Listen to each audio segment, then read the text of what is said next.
Chairman, good afternoon. I'm Johnny Liao from National Taiwan University and also from Taiwan Association of Orthodontists. It is my privilege to be a part of this fantastic conference of the 6th VAO Annual Congress. Taiwan is a small, beautiful island surrounded by China, Korea, Philippines, and Japan. And the city I stay is Taipei, which is the capital of Taiwan, and also where the highest building of Taiwan, the Taipei 101, is located. If you got the chance to visit Taipei, please be sure not to miss it. As an orthodontist, the Taipei 101 looks like a mystery to me. I hope I can convince you the value of tests on various kinds of challenging malocclusion treatments. I'd like to extend my special thanks to the organizing committee for their kind invitation and all the kind arrangements. The topic I'm going to share today is non-surgical treatment of the challenging borderline cases. And here is Slido.com. You can scan the QR code to join the Q&A. If you have any question for me, please type it down and I will be answered on this Slido.com. And if you are interested in any paper I mentioned on my papers, you may leave your email. Leave your email address on that, and I will send them to you very soon. Okay, here is the Slido.com. You may scan the QR code and join the Slido.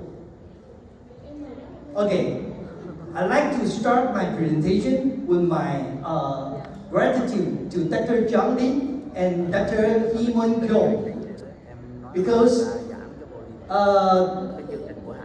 in 2000, Dr. John Lin invited Dr. Hee-Mun Kyung to deliver the first test lecture in Taiwan. And this is the start. I explored the use of tests. So after that, Taiwan was lucky enough to host the 3rd and 6th AIOC, Asian Implant Orthodontic Conference, and also the 2nd WIOC in 2010. So the use of tests in Taiwan is more and more popular. Initially, I just used the test for regular protrusion cases. Like this lady, a very common protrusion in our daily practice. Nothing else, just biometric protrusion, but not very severe, just moderate. So after 4-bite extraction and interradicular mean screw, as Dr. Kyo taught us, we use the interradicular interdental mean screw as an absolute anchorage to retract, close all the spaces. So it is quite easy for us to achieve absolute anchorage without anchorage loss to achieve a good profile improvement. Here we can see the sphenometric superposition. Almost no effort to achieve this kind of maximal anchorage to obtain a good profile change. But since this case was just moderate protrusion, but there must be some challenging cases. You will see the requirement of anchorage may not be just maximal retraction. We may need more than absolute anchorage. We may need to distalize the whole arch even after complete space closure. Otherwise, the profile improvement may not be good enough. For this lady, we can see, in addition to 4 bicuspid extraction, because of the hopeless lower left second molar, and the dotic involvement in the lower right, at the lower right first molar. So we decided to extract 4 premolar. Besides, we add lower 2 molar extraction plus upper terminal, wisdom teeth removal. But after extraction, sometimes you will feel regret. You can see so much spaces in the lower arch. Everyone can imagine. If you close all the spaces in the lower arch, you will get a large object, unless you can retract the upper arch, even though all the extraction spaces has been retracted. Luckily, with the IZC test, you may notice here the position is not interdental, because we try to distalize the whole arch after complete space closure. So with the IZC test, we can keep the overjet pretty good before and after. After we close all the lower spaces, we can keep pretty good overjet. And the profile, we can improve pretty much. So that is a new concept to me. Not only absolute anchorage, because when we make a superposition, we can see molar distalization. Not only maximal anchorage, but also total arch distalization after complete space closure in the upper arch. That's why we can achieve this kind of non-surgical treatment for this kind of borderline cases. In the past, I think she must be a surgical case. But the key to success might be the IZC test, which is outside the dental roots. You can imagine if the test was placed in between the dental roots, you can achieve maximal retraction. However, if you put the minuscule outside the dental roots, even the space was closed, it is possible to retract the whole dentition to achieve a better profile improvement. So after this experience, I tried to use tests in various kinds of challenging cases when patient did not want to receive orthodontic surgery. Here are some challenging cases I'd like to go into discussion, like protrusion, gummy spot, vertical matrix sacs, open bite, asymmetry, and class 3. There are many cases which require orthodontic surgery. However, there are many patients, they hesitate to receive the orthodontic surgery. So please be sure that I'm not trying to do periodontics. It's just because the patient, they do not want to go for surgery. And the doctor might be as good as his patient. You may see the profile changes for these patients seems okay, which may be beyond my expectation before I started the treatment. Here we have a severe protrusion case with a severe gummy spot. And here we can note the upper incisor, the torque, was pretty upright, which means the retraction would be very difficult because the anterior teeth tend to dump when we retract it pretty much. So after full bite extraction and wisdom teeth removal, we need to take care of the torque. Otherwise, it starts with very upright position, then it will lingual tilt. So I need to procline the upper incisors, establish the torque for the upper incisor first with the rectangular arch wire. And secondly, we need the anterior test to open the deep bite before we try to retract. Otherwise, the upper incisor may impede with the lower incisors. It would be impossible for upper incisor to retract. So with the anterior test, you may see the bite can be opened predictably. If there is an intrusive force, of course, we can intrude the incisors. If we intrude the incisors and the overbite can be opened smoothly, then we can use the IZC test for maximal retraction to reduce the protrusion. However, we need to control the torque during the space closure. In this case, I use the Warren torquing spring to control the upper incisor torque during retraction. With this force system, we may close all the spaces. Then here we can see how the facial profile was improved and the gummy smile was gone. However, here we can see the exoastosis after massive amount of retraction.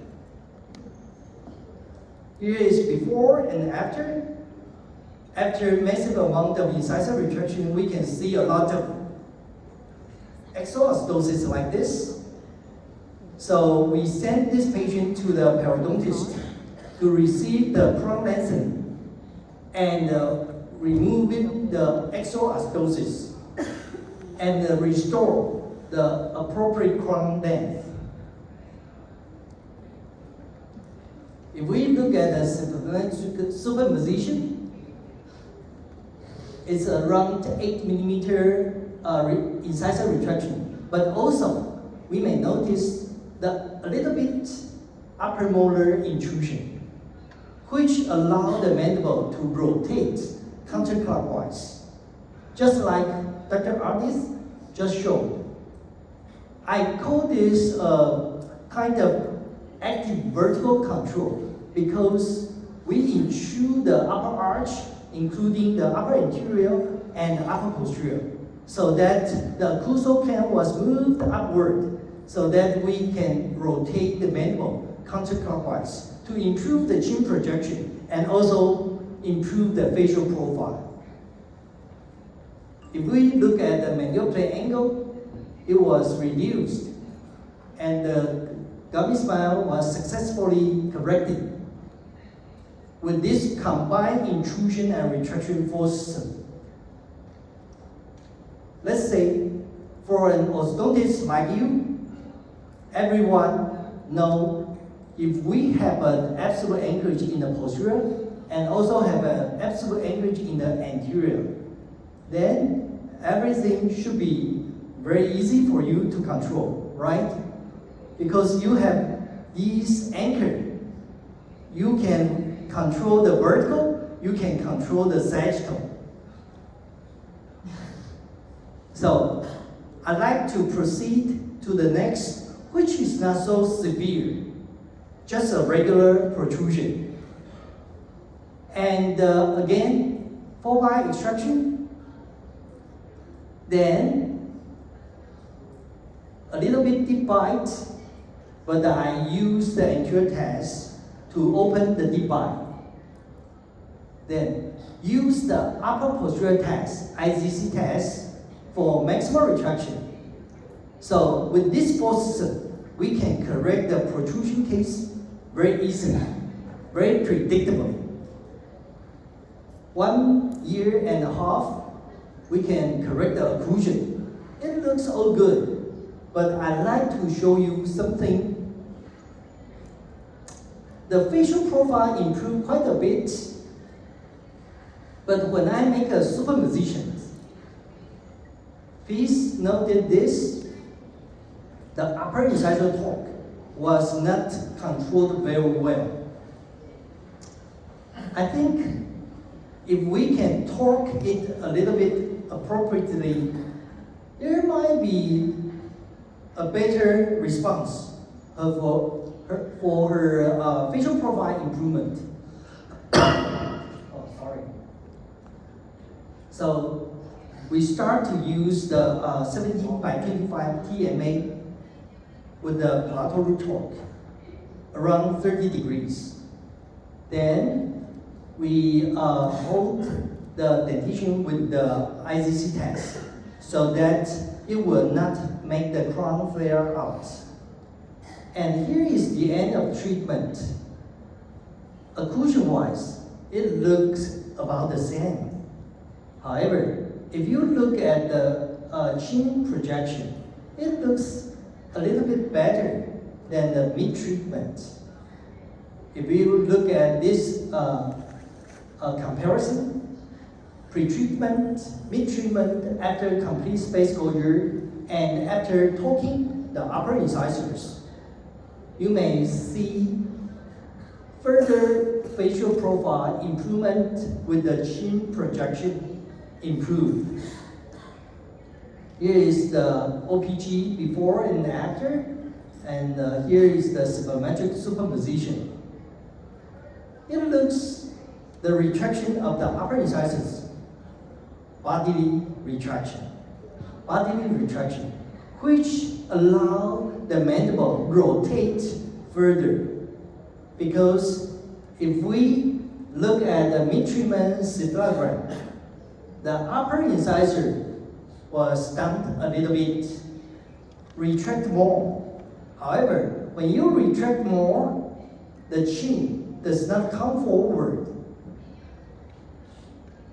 If I can regain the torque, then the response of the chin projection would be a little bit better, which will further improve your facial profile. So again, the comparison, pre-treatment, mid-treatment, and post-treatment. These are the numbers. Upper incisor to SN, regain the torque, then we can improve the facial profile, like this, and also the chin projection. So, although many cases looks about the same, however, there is a little bit difference if you can look into some details. So, it's about 30 to 40 degrees palatal root torque on the TMA arch wall to give the palatal root torque. Of course, I believe many of you are quite familiar with the palatal root torque wire bending. Nothing too much to you. And the final should be like this, so you can read the torque on the arch wall. Like this, around 30 to 40 degrees. Okay, but of course, you need to adjust the posterior part back to zero, right? Back to zero. Besides that, I also want to let you know another thing is about the, in addition to palatal root torque, because we retract pretty much, the upper molars tend to rotate buccally. The palatal cusp hanging down.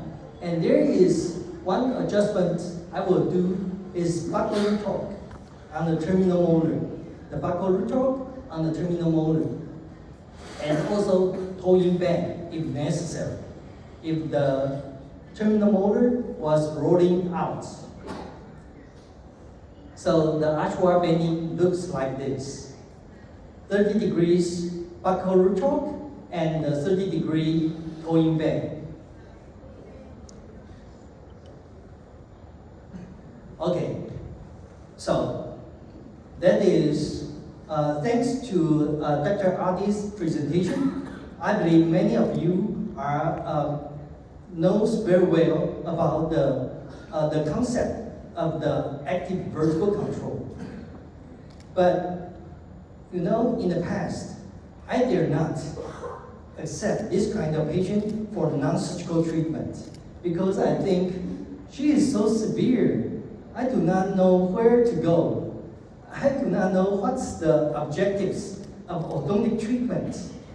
But with these concepts, I can show the patient that we can do this for you, but we cannot guarantee the final outcome because I think you should be a surgical case. So, 4-bite extraction, combined intrusion and retraction. But this time, because she is so severe a case, I applied the same force system from top to the bottom. So, combined intrusion and retraction force system on both arches. And we can close all the spaces. However, you may see, after we close all the spaces, the facial profile may not be so good. Better, much better. Patient was satisfied. But we do not know if it is the end. I do not know because we are trying total arch visualization on both arches. So here is the final outcome we achieved. This is the final outcome. But the patient was happy. The patient was happy. But actually, we need to know that some patient will ask you, what will I look like after debonding? Sometimes I do not know because it depends on your anatomy. It's your condition. We can do everything we can help, but I cannot guarantee how much we can improve. But for this kind of severe protrusion case, with this, the combined sagittal and the vertical improvement balance her facial profile much more. And here is the symmetric superposition. I mean the measurement. We can see the reduction of the facial profile and also the vertical height. The medial plane angle was reduced pretty much. But here is the before and the after. And mid-treatment, yeah, of course. At this stage, you may say, yeah, it's the end. But actually, we can continue the force system to see if there is anything we can help. Trying to wait and further retraction to see how it is possible to maximize the profile improvements. And here we can see the combined vertical and sagittal correction with the combined intrusion and retraction force system on both arches. But we are just trying. We are trying to help, but we cannot say how much we can improve. For this kind of vertical matrix access, it's even more challenging because there is no way we can reduce your vertical height without surgery. So for this kind of severe gummy spine, of course we will suggest orthodontic surgery. But of course, the differential diagnosis decision tree, I'm not going to go deep in this, but I can mention this for skeletal and dental gingival factors. It is possible for us to use the combined intrusion and retraction force system to correct the gummy spine. Because in the past, it is definitely a surgical indication for the adult patient. But nowadays, with the test, we can try the combined intrusion and retraction force system for these gummy smile cases. But for the etiological factor of muscular factor, it means the short upper lip or hypermobile upper lip, the treatment effect may not be good enough. So for this lady, actually I suggest her to receive orthodontic surgery, and she said yes. So very easily we can achieve this kind of improvement without too much effort after orthodontic surgery. And I would say this is the best. However, there are many patients, they do not want to go for surgery. So we just try the combined intrusion and retraction force system after 4-bar extraction and also wisdom teeth removal. I also always suggest the patient remove the wisdom teeth in this kind of patient, which we try total arch digitization, because we need the room for the dentition to retract. So with the force system on the top and the bottom, of course, you can close all the spaces, and here is the treatment comparison. For the gummy smile, it was totally corrected. But for the retracted chin, it looks much better because the relatively retraction of the lips. The symmetric superposition looks like this. There was some active vertical control, intruding the whole upper dentition and rotate the mandible a little bit. So you can see the chin projection was improved pretty much. I did a small study in my patient group. Over 10 years period, there was 159 cases complaining gummy smile, and the success rate of using the combined intrusion and retraction force system with tests, the success rate was up to 97.48%. So I would say it's pretty predictable. And who are the exception? The muscular factor. If they have hypermobile, there is no way you can correct the gummy smile unless he can receive some Botox. And in addition to gummy smile correction of these cases, we may notice the facial profile improvement was also very good. Because they are all adults, most of our patients are adult patients. They do not have growth. So we call that mandibular response. And you can see very obvious mandibular response in these patients to improve their facial profile. Like this, not only retraction, but also vertical control. So case after case, we can see a lot of these kind of patients. However, there are always limitations, right? When this patient came to my office, I said, no, you are definitely a surgical case, right? So I turned her down, but she came again. She came again. And still asked for non-surgical treatment. So I said, no, there is no way I can treat this kind of case because I know it's not predictable. The improvement was limited. But she came the third times. So finally, we accept with the understanding that is camouflage treatment. the treatment result might be compromised.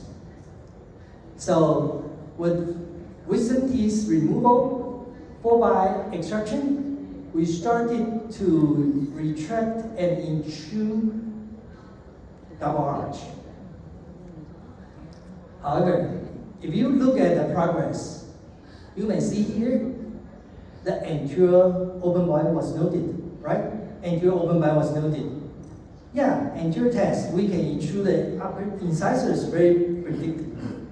But for the terminal molar, the arch wire not very strong, and the test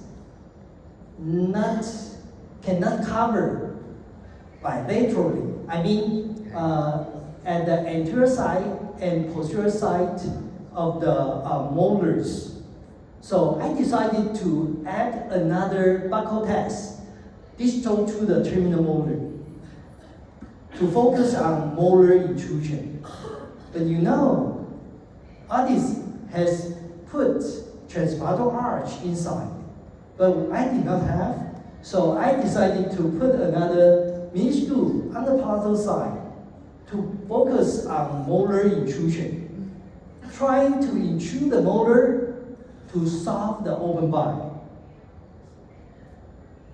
So gradually, 4 months later, we can see the open bite was reduced because the molar was successfully intruded. So the occlusion can be successfully settled like this. And here is the final treatment outcome.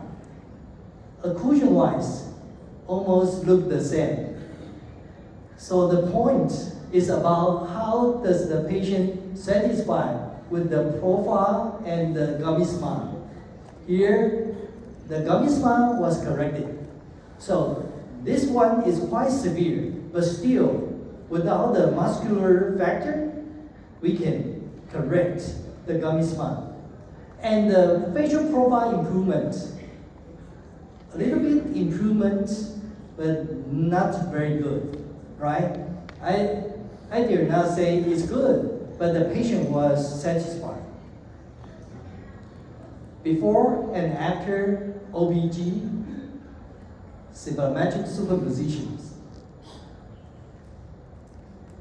we can see a large amount of incisor intrusion, up to 6, because in the past, I have never seen this amount of incisor intrusion. And molar intrusion to 4, because it's so obvious, total arch intrusion, so that we can get this kind of counterclockwise rotation. And you may see here, the bony exoastosis, actually they were there before treatment, just because all the other bone was following the incisors.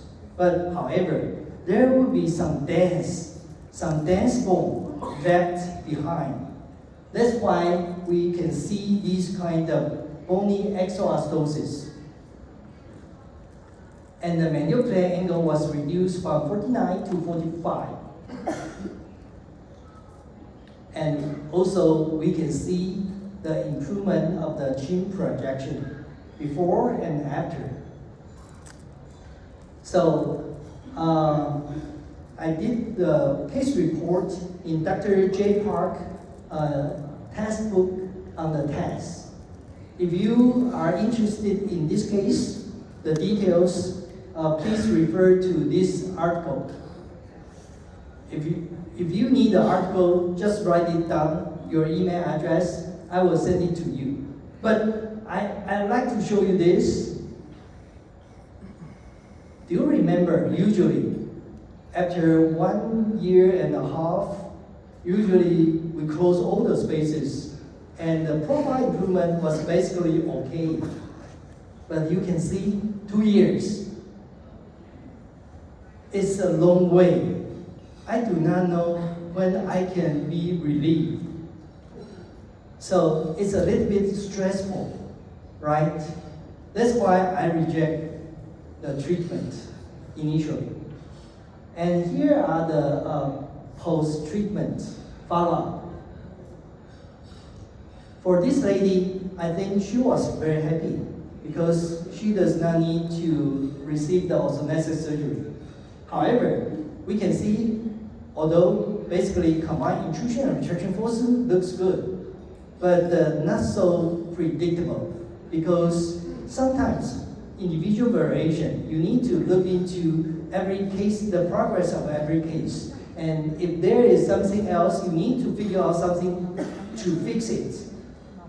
For this case, we need more molar intrusion, right? Because anterior part seems okay, but posterior part does not work. So here we see another case, a very similar case. I would say, again, you should be a surgical case, not only the front gummy smile, but also the posterior gummy smile. It's terrifying, right? And I would say, okay, I would suggest you a surgical plan. But however, many patients does not want it. And here we can see another missing of upper left 6. But it's okay because nasal drift, we just use the 7 and 8 as the 6 and 7. Besides that, 4-by extraction. After that, combined intrusion and retraction. However, in this case, I tried to use the mid-plateau test instead, trying to intrude the upper anterior, because the bite is not really deep. So I start with the upper combined intrusion and retraction force. Set 11 months, we can see the progress. What do you see? The molar was intruded, but the upper incisor, although intruded a little bit, it derotated, but it dumped. The torque was lost. So you cannot see any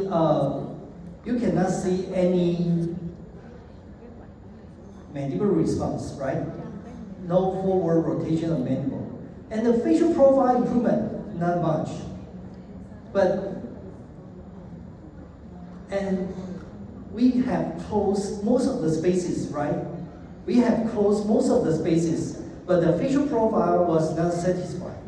And the muscle tension was still there. So I think we may need to change some strategy. I need more total arch intrusion. And so I decided to bump the TPA on the first molar, upper first molar. And do you remember I used a mid-plateau screw? Then I insert a second one. Then I design an appliance like this. The solid line means before activation. So after I secure the appliance over the mid-plateau screw, then I activate the cantilever, hook on the circle, on the TPA. Are you with me? Activation from the high volt, from the high plateau volt to hook maybe like this. The cephalogram. Initially, before activation, it was on the high plateau volt, but I move it down to hook on the plateau arch, to hook it beneath the hook on the plateau arch, so that the TPA receive an intrusive force. Do you get it? So the upper molars will be intruded. Okay.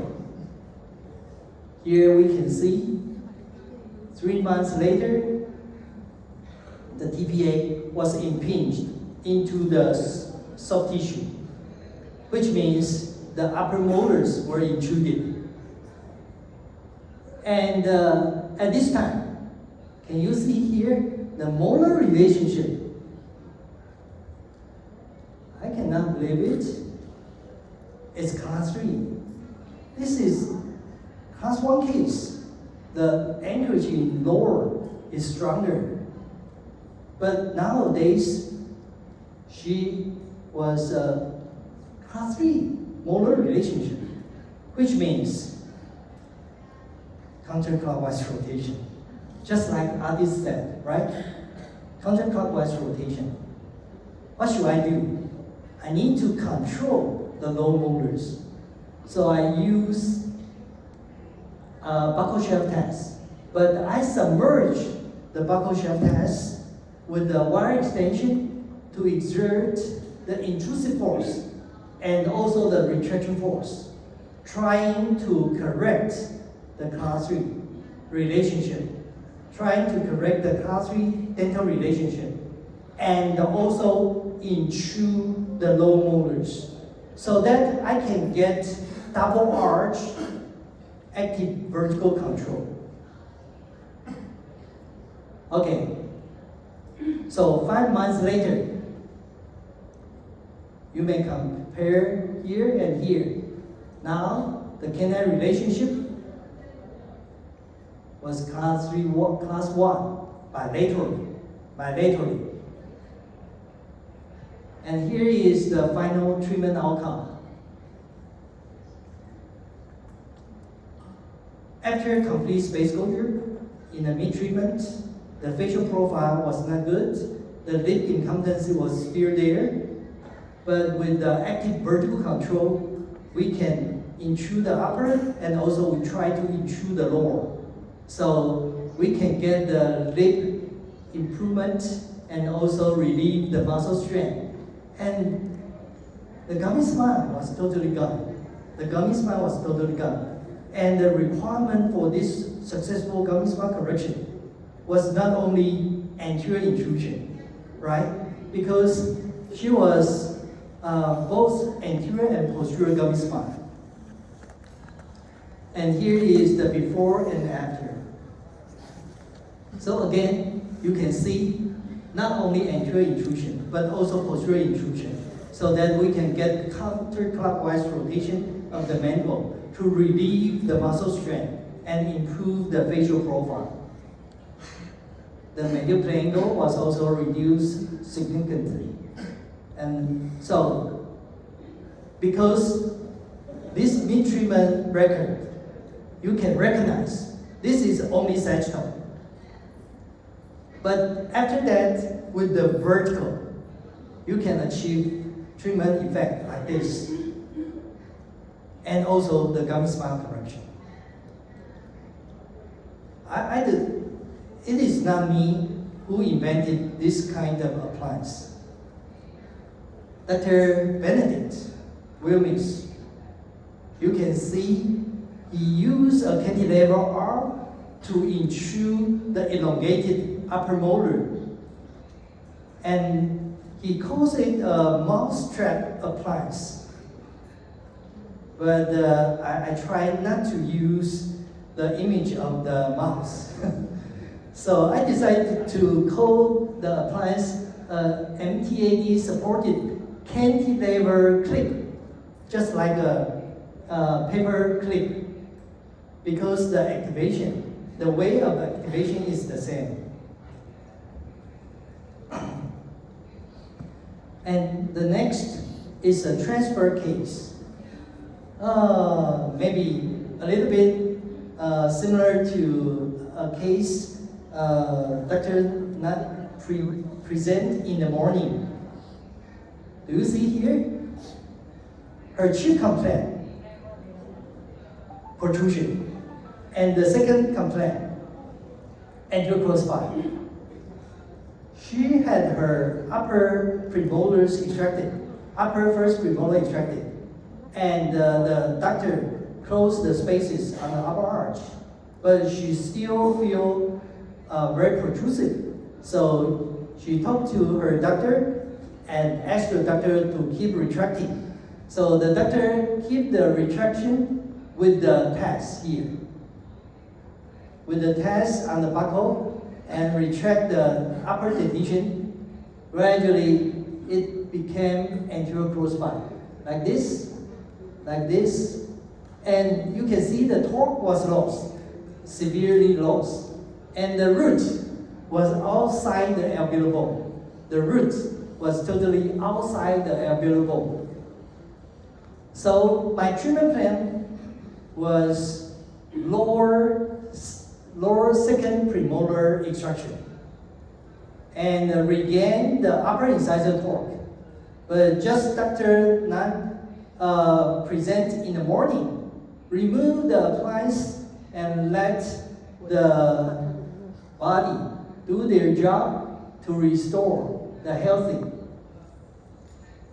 Then we start using tats. Start bonding the braces and use the round wire to align, then gradually go into the rectangular arch wire to regain the torque. Of course, after we can bend the arch wire, we start to put some plateau torque. Then, in the 9th month, we start to close the lower spaces. And at this time, you may notice the anterior crossbite was corrected, the upper incisor torque was regained. The CBCT image showed that we can bring the roots back to the alveolar bone. After that, although it looks we solved the problem, but still, her chief complaint about protrusion. In my point of view, we need to work on sagittal and also vertical. So I decided to close the lower spaces and use the mid-plateau test supported. I call it elastic hang rack appliance to ensure the upper posterior teeth. Because with these two mid-plateau tests, we are able to apply the intrusive force everywhere you need it.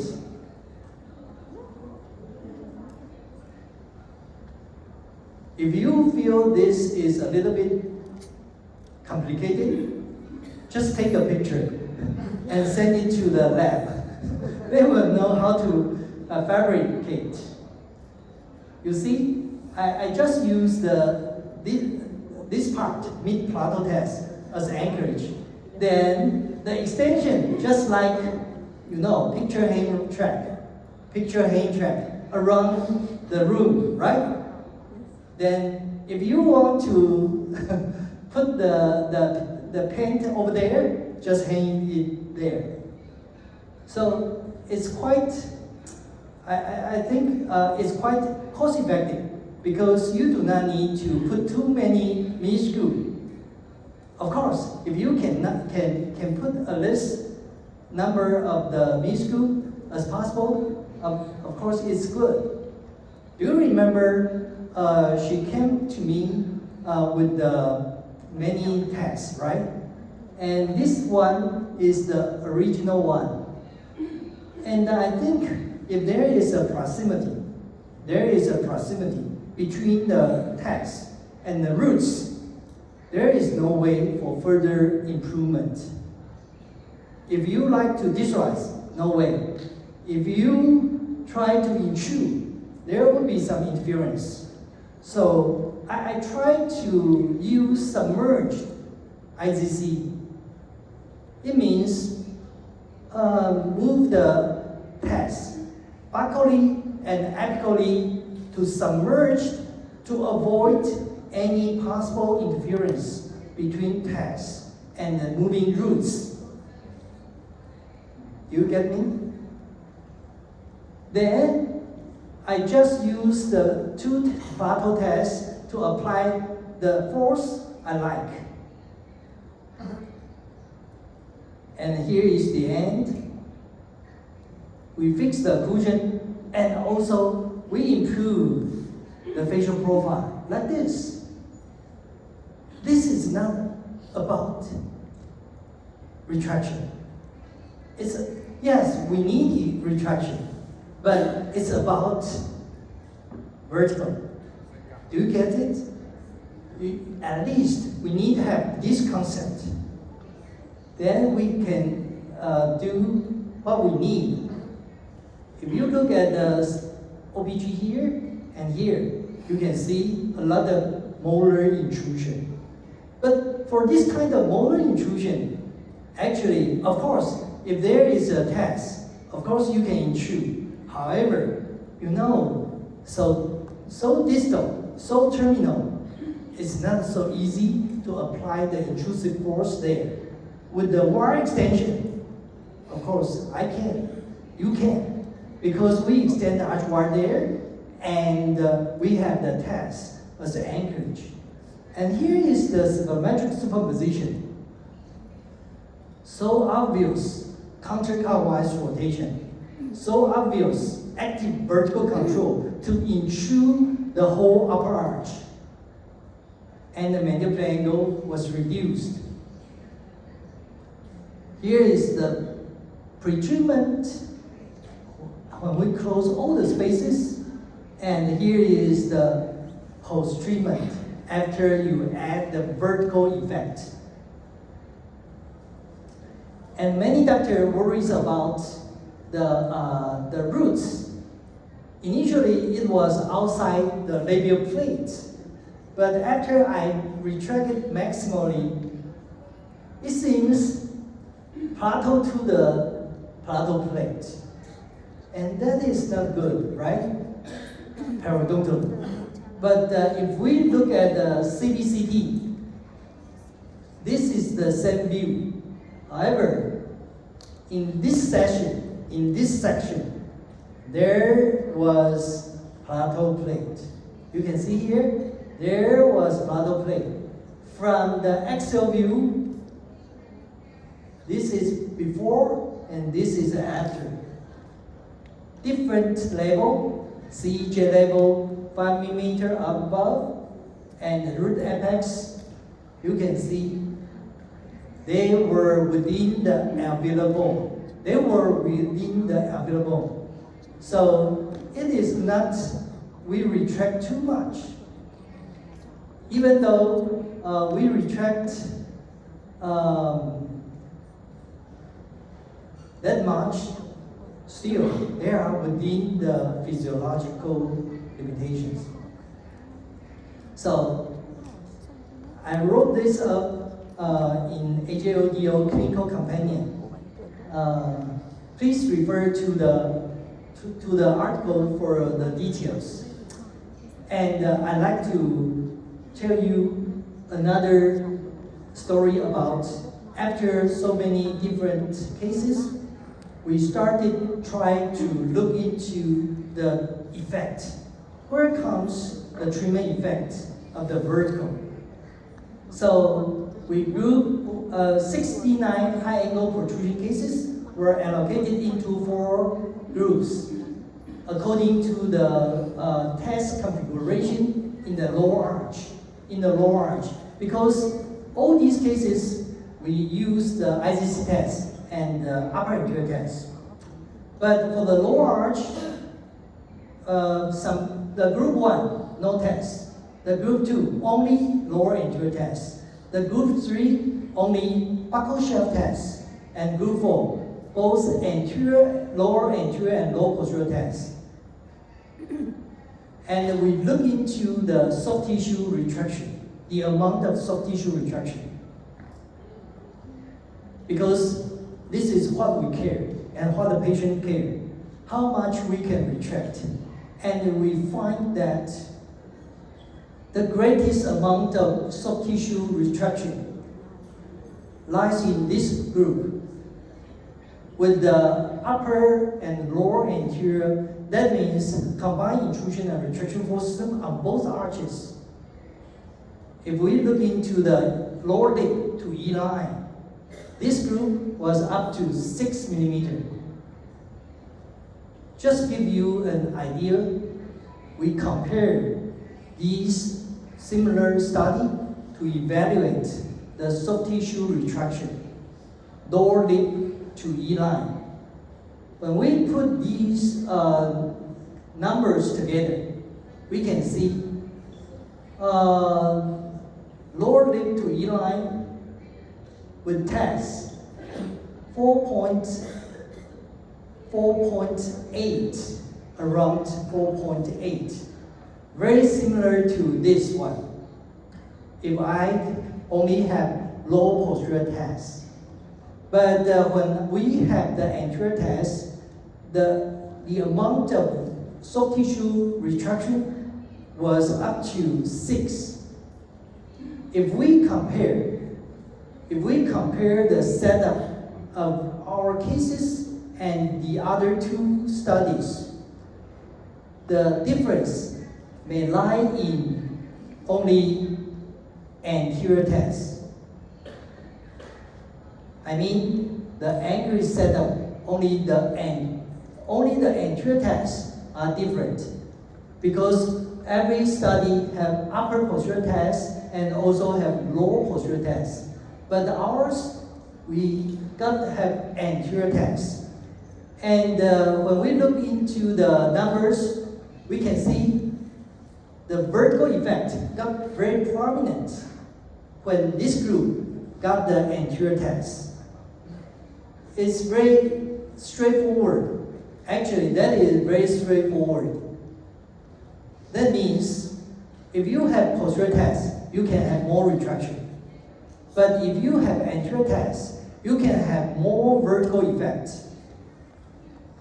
Which means if we can have the posterior test and anterior test at the same time, we will have sagittal and also vertical effect at the same time. That's why we got the greatest amount of profile reduction. It's not that we can retract more. We cannot retract more. It's just because we move the reference line forward. What's the reference line? The E line. The E line was moved forward. Why? The chin point. Because counterclockwise rotation moved the chin point a little bit forward. So we move the reference line forward by active vertical control. And I believe this is what Dr. Addis told us in the previous session. So I'd like to show you another trial on active vertical control. Because in this case, actually, I did not feel that she is very severe. However, she was really very severe. Because not much crowding or something else, just complained about the protrusion. However, you may look into the soft tissue thickness, pretty thick. So her response might be not very good. And OPG showed that a missing upper right canine. So the treatment plan was upper right deciduous canine, then upper left first premolar, then lower second premolar because endodontic involvement. So after that, how do we treat? Combined intrusion and retraction on the upper arch. And for the lower arch, I only use the lower test. Then I close all the spaces as regular. However, it seems smooth. However, the facial profile look awful, right? Not very good. What can we do? She also complained the gummy smile. I tried to use a mid-palatal screw for further retraction of the total maxillary arch. As we can see, the canal relationship was still class 2. So one more mid-palatal test. However, look at here, the overjet. Not enough overjet. We need to retract the lower dentition using the buccal shelf test so that I can retract the upper arch more, right? But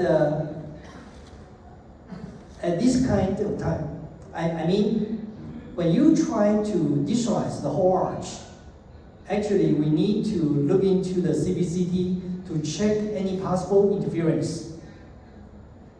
If there is interference, this will not work. So we need to see if there is contact between the test and the roots. And here we put a new mini screw here, a little bit upward and a little bit buckle, so that I need to extend a wire to intrude and retract the whole dentition. After complete space closure, there is no spaces anymore. I need to digitalize the whole upper arch. And again, I try to use the submerged IZC test for intrusion and retraction of the upper arch. And palatally, I add the elastic hang rack to apply the intrusive force. Besides that, for the lower arch, I try to use the buccal shelf test to provide the intrusive force for the active vertical control over the lower dentition. However, you must know when we try to intrude the low molars using the buccal shelf test, there is a tendency of buccal rolling of the low molars, which we do not want. So we need to bond lower lingual arch to hold the crown to prevent the buccal rolling of the low molars during the low molar intrusion. So I think that is total arch intrusion setup for both arches. So 2 months later, do you notice the occlusion settled a little bit? What does that mean? Active vertical control. No matter where the interference is, I just intrude it to disocclude so that they can occlude together to correct the bite. And here is the before and after. You can see the facial profile was significantly improved after active vertical control. OPG before and after. And here, the active vertical control of the upper dentition. For the lower, still, I will feel it's quite difficult to intrude. But still, we need to make effort for the lower vertical control. The mandible response was good, and the mandible angle was reduced. For this case, the periodontal surgery was performed after orthodontic treatment, and from the CBCT, I can notice that it was retracted pretty much to the palatal side. But when we look at the CBCT image, the reason we look at like behind the palatal plate is because the bone, the palatal plate was scalloping. It was scalloping. So this is what I try to show you. they still have the plateau plate. The plateau plate was still there. So this is what I suggest for active vertical control on both arches. However, I would say it's quite challenging and very stressful. So I would suggest not to accept too many challenging cases in your daily practice. Keep it below, I would say 5%. Keep it below 5%, not too many. Otherwise, you will feel too stressed. Okay. And besides the sagittal and the vertical, I will say this kind of asymmetry case, I will try a marking to coordinate between both arches. Otherwise, there is no way for this case to accrue. So for this gentleman, I use the marquee to expand, then start the fixed appliance as usual. Then we can close all the spaces with the ICC test for maximal retraction.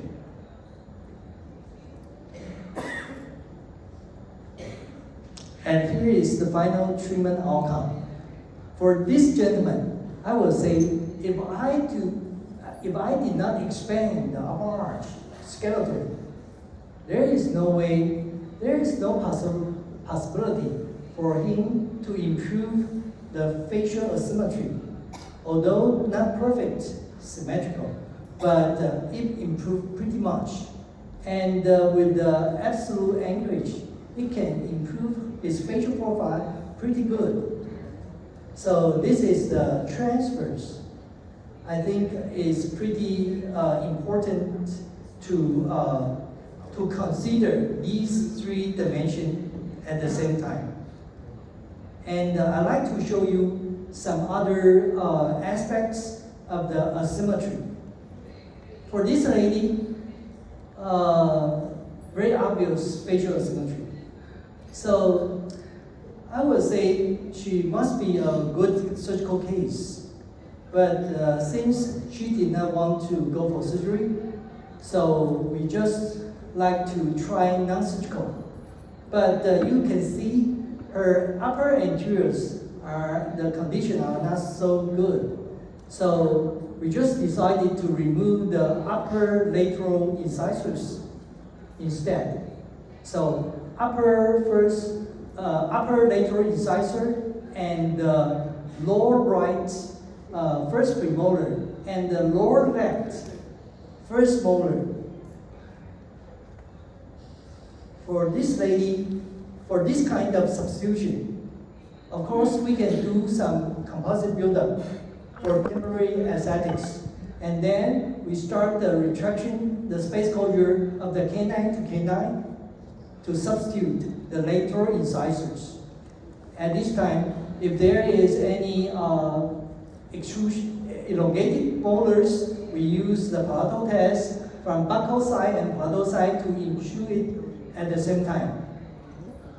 After that, we just close all the spaces. But because of the wisdom teeth were impacted, we need to take care of the wisdom teeth after we close all the spaces. Because after you close the spaces, there might be some possibility for the wisdom teeth to impact at least a little bit better. So after that, during the mid-treatment, the occlusion seems good, but during the management of the impacted wisdom tooth, there might be temporary open bite. And after that, we need to settle the occlusion again. So because of the dental midline dental midline. And the right side class 2, of course, we will use the midline and the right side class 2. The instinct of the orthodontist, everyone knows. So you can see the occlusion fits. But of course, that is because the occlusal plane was canted by us. Because this is a camouflage treatment. And here is the final treatment outcome. Debonding, the occlusion, I cannot say very good, but you see, for her, it's a good option. So the patient was happy because her facial profile also improved quite a bit. Although the facial symmetry was still the same, basically the same. OBG before and after, we close all the spaces before and after. Nothing too much, because this is a symmetry case. But after around six years, you can see the intraoral condition looks pretty good after the follow-up. And this is how she looked like during the follow-up. Look pretty good. So this is a very happy patient.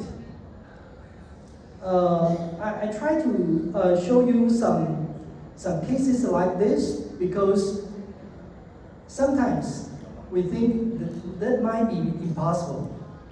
But actually, if they do not have much choice, if they do not have many choices, maybe we can help by our way.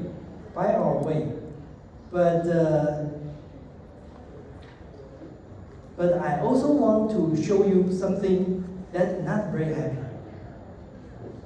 This lady, just a moderate protrusion to me. And she has nothing else, just complaining of the protrusion and gummy smile. Very easy case. So, 4x extraction and wisdom teeth removal, then regular combined intrusion and retraction, 4 system on the upper, and only lower anterior test. We can close all the spaces. 22 months, not very fast. And I think the facial profile change looks good, but the patient was not satisfied.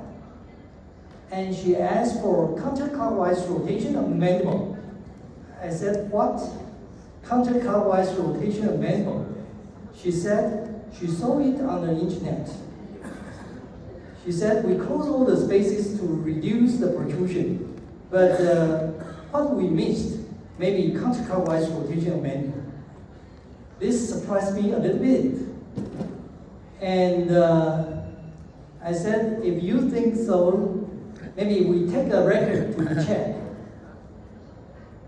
Actually, we got some counterclockwise rotation of mandible. You can see the chin projection improve a little bit, and the overall facial profile, I think it is good. And supervision showed pretty normal response. However, she asked more retraction. She asked for counterclockwise rotation. I add another mid-palatal test for total arch digitalization of the upper dentition.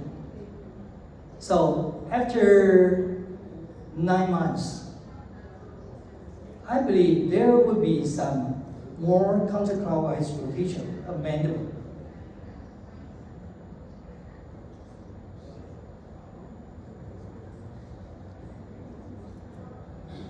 Guess what? She started to complain the incisor far too back.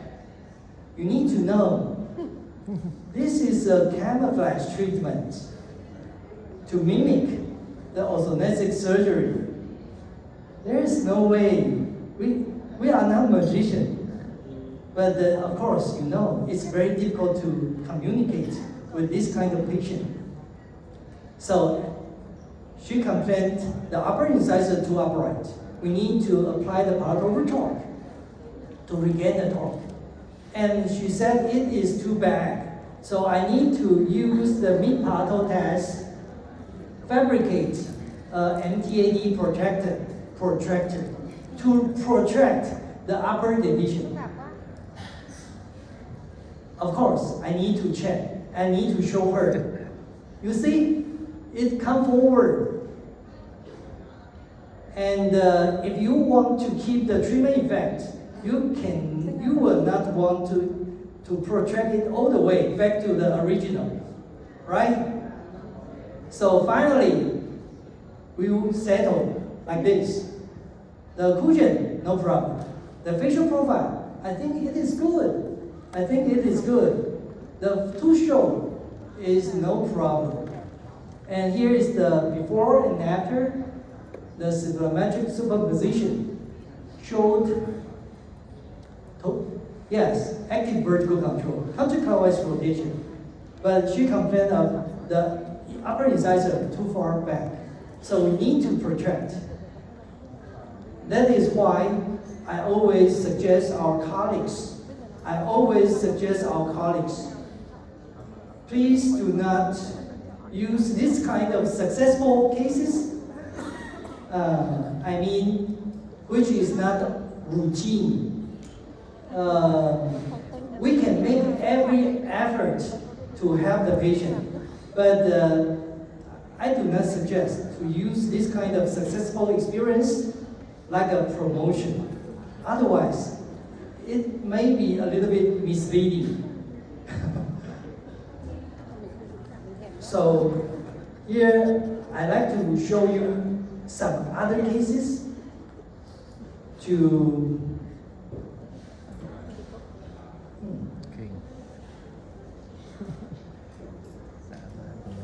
I like to show you the last case because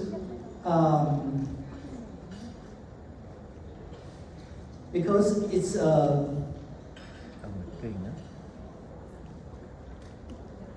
a case that I will show to this kind of patient. As for this lady, actually her pre-treatment condition was pretty bad, and she was an open bite. But here is a badly decayed lower left first molar. So we decided to remove upper 4 and lower 6 plus upper wisdom teeth to close all the spaces for maximal retraction. So no problem, we can retract all the anterior teeth to maximize the profile improvement with the combined intrusion and retraction force on both arches.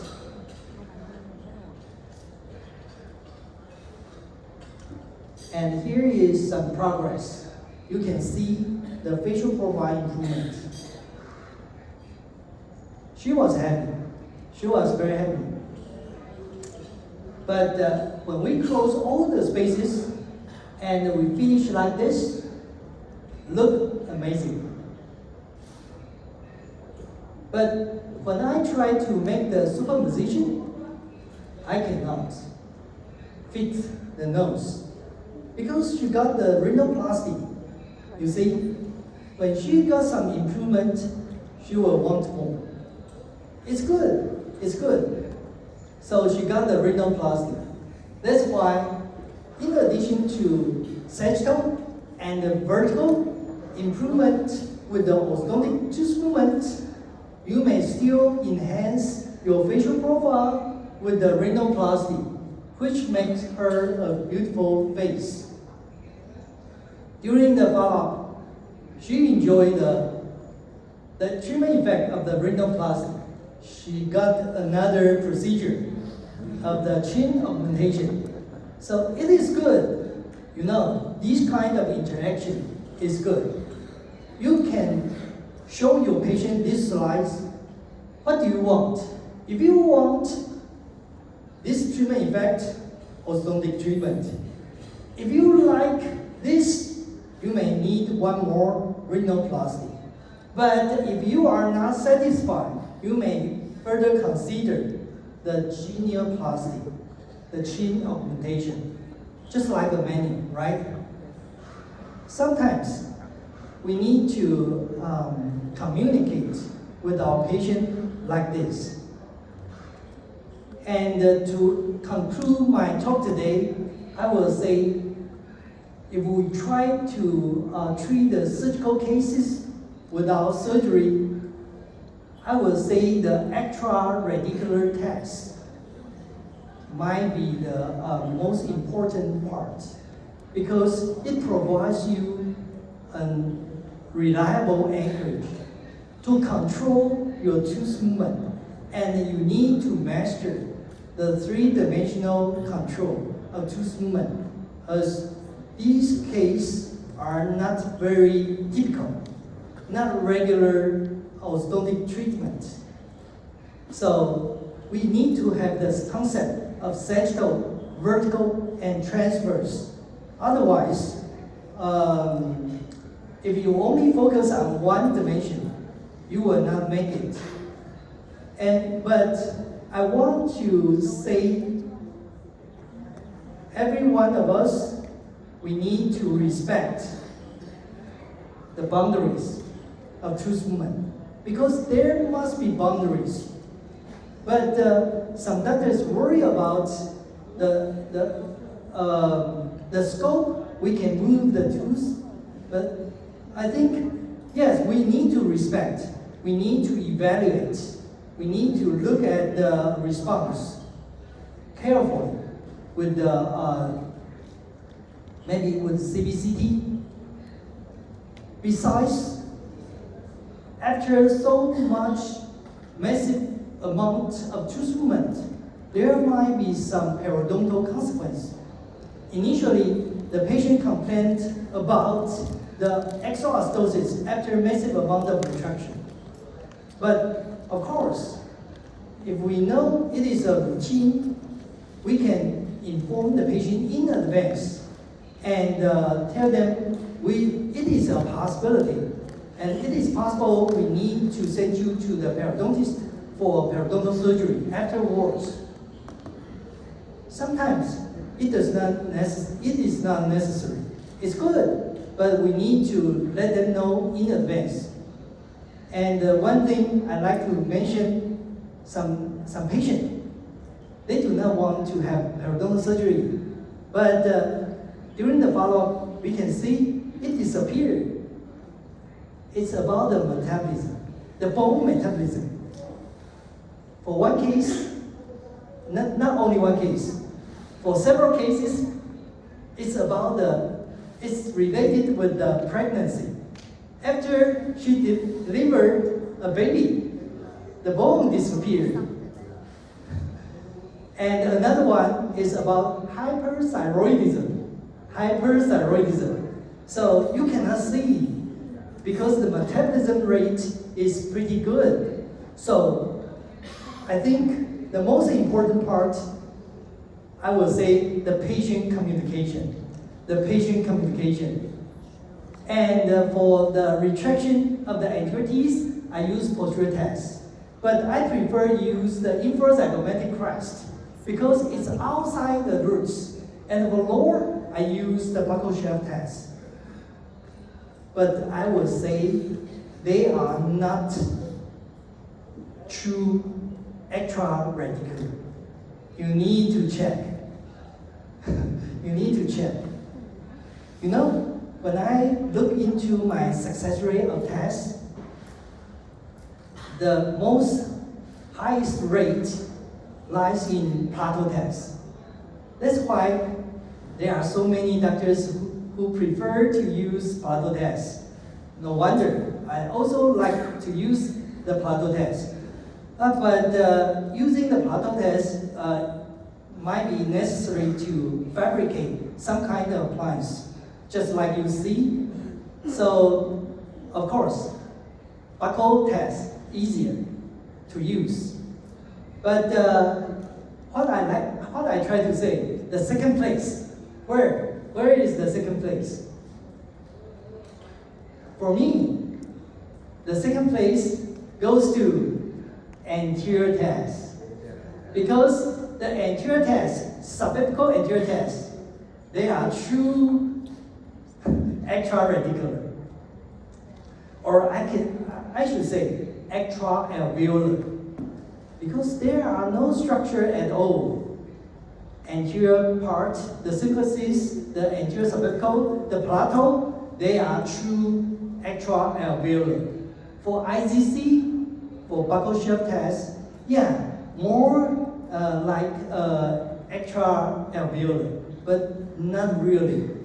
Sometimes the proximity may still lead to some failure. And for anterior test, I prefer to use subapical test by myself. Of course, any kind of test, if you can apply the force without the mobility, it's okay. And I also want to emphasize the effect of the torque control. You see, the anterior test, but the anterior teeth will done after retraction. If it loses some torque, then there is no way for lower incisor, for lower jaw to come forward, because there is incisor interference. If you can torque them out, then there is a possibility for the lower jaw to rotate forward. So I like to call your attention on the upper incisor torque. However, it's the most important part. You need to know you are trying the extreme sports. That's why I suggest you not to treat too many challenging cases without surgery. Of course, you can try, but not too many.